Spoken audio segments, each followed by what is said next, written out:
की फोनवर म्हटले की मला आहे ना ते 10-12 जण मारायला आले, त्यात एक बाई आहे ना ती तर खूप डेंजर आहे, ती तर माझ्या आतच आहे आणि ती तर मला काय आता सोडत नाहीये. शिवाय माझ्या घरचे बिरचे सगळे खूप लांब जाऊन बोलत होते जोरजोरात फोनवर. ती म्हणतात ती बाई तर काही मला सोडत नाहीये. 10-12 जण उलट मला आले हत्यारं घेऊन माझ्या माग माग तिथून इथपर्यंत.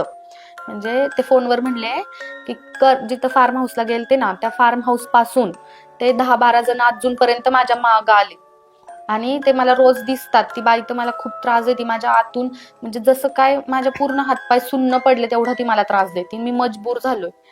तेवढे 4-5 दिवस गेल्यानंतर मम्मी 6व्या दिवशीपासून शंकराच्या मंदिरात उपाय करायला लागली. पप्पा तिला काय म्हणतात हसून, ती मम्मीला बघितलं त्यांनी दिवे बनवताना. ते म्हणतात तुला जेवढं करता येईल ना तू करत राहा, मी न्यायचं तर याला नेणारच आहे, बापरे. असं म्हणले. आणि मम्मी इतकी घाबरली होती ना की तिला सुचत नव्हतं की आता यांच्यासोबत राहू तरी मी कशी 1 मिनिटं, बरोबर. पण आता माझ्या नवऱ्याला सोडू तरी कसं एकटं.